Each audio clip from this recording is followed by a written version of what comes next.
Oui, match compliqué pour Monsieur Tual. Hein. On se souvient impliqué dans l'affaire entre guillemets de l'exclusion de Kim Kallström lors de Toulouse-Lyon. Soirée difficile donc pour ce match, vous l'avez dit, test, notamment pour Lille qui est invaincu mais qui piétine au classement. Et puis pour Monaco qui reste sur 3 victoires d'affilée. Monaco avec Néné, le milieu offensif brésilien arrivé du Celta Vigo, qualifié mais sur le banc des remplaçants. Ricardo a décidé d'aligner l'équipe qui a battu Le Mans le week-end dernier et début de rencontre à l'avantage des Monégasques avec ici Piquion qui poursuit son effort, qui marque, mais vous avez entendu le coup de sifflet de Monsieur Tual. Première situation chaude pour l'arbitre de la soirée avec ici, on le voit, la faute, c'est vrai, de Frédéric Piquion sur Franck Beria, but logiquement refusé. 10-15 premières minutes à l'avantage des Monégasques qui continuent de pousser avec toujours Piquion virevoltant. Piquion ici qui se retrouve à terre face à Plestan. Coup franc pour Monaco, mais regardez, c'est bien Piquion qui vient percuter le pied de Plestan. Il n'y avait pas faute, donc pas de coup franc. Le coup franc, lui, est joué avec ce ballon dans la surface, récupéré par Menez qui centre pour la reprise de Piquion.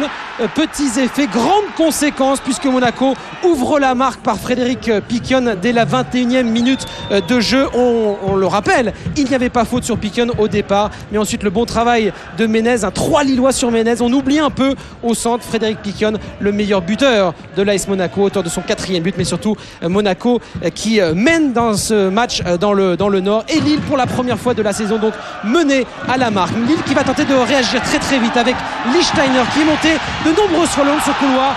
Nouveau contact dans la surface de réparation. Lichtsteiner et le stadium réclament un pénalty, mais regardez, c'est bien Stéphane Lichtsteiner qui vient percuter Bernelli dans la surface. Pas de pénalty, bonne décision de Monsieur Tual. Lille qui pousse, la mauvaise relance de Muratori, et vous avez entendu le poteau, la frappe de Bastos repoussée par la base du montant.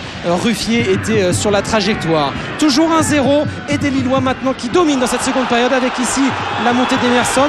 Pas de faute de Diego Pérez malgré le tacle illicite et le contre ensuite, un 2 contre 1 avec Piquion. Lichtsteiner est passé, Menez, le duel face à Silva, Menez, et finalement ce ballon qui passe à côté.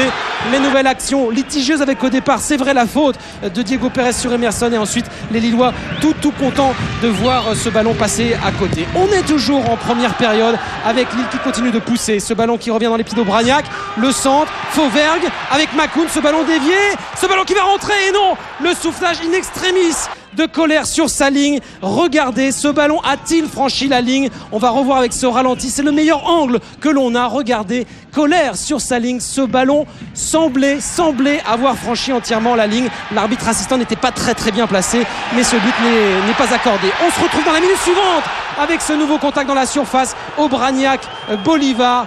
Monsieur Tual n'indique pas le point de pénalty, et pourtant regardez le ralenti, la faute ici, le tirage de maillot de Bolivar sur Aubragnac. Les Lillois auraient dû avoir un pénalty. Le temps additionnel de cette première période, et ensuite la faute bête, la faute de dépit de Ludovic Aubragnac qui n'a pas obtenu de pénalty.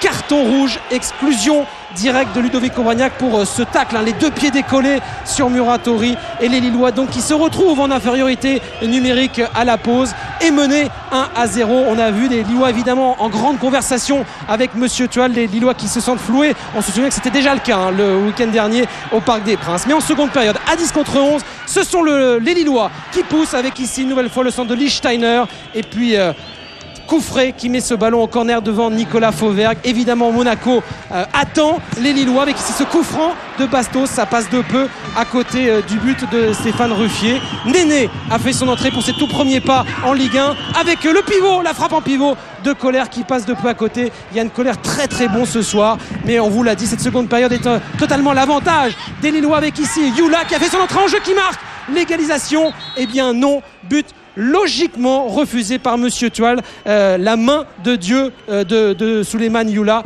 main indiscutable, et but logiquement refusé. On vous l'a dit, beaucoup de décisions arbitrales dans ce match avec ici en toute fin de match ce corner direct de Bastos et Ruffier sur sa ligne qui repousse les 2 pieds à l'intérieur, mais ce but ne sera pas accordé. Donc victoire de Monaco 1-0, la 4e d'affilée. Lille chute donc en se sentant une nouvelle fois floué, mais Claude Puel n'en rajoute pas au micro de Philippe Lefebvre.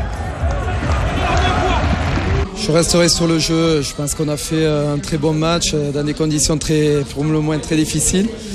Avec un jour en moins, un jour de récupération en moins également. On est allé au bout de ce qu'on pouvait donner. Et c'est dommage qu'on n'ait pas réussi à égaliser parce que je pense que sur la physionomie du match et tout ce qui s'est passé, on le méritait largement. Votre côté fair play, il est maîtrisé là, Claude? Qu'est-ce que vous voulez dire? Il n'y a pas grand-chose à dire. Les images parlent d'elles-mêmes, c'est pas la peine d'en rajouter.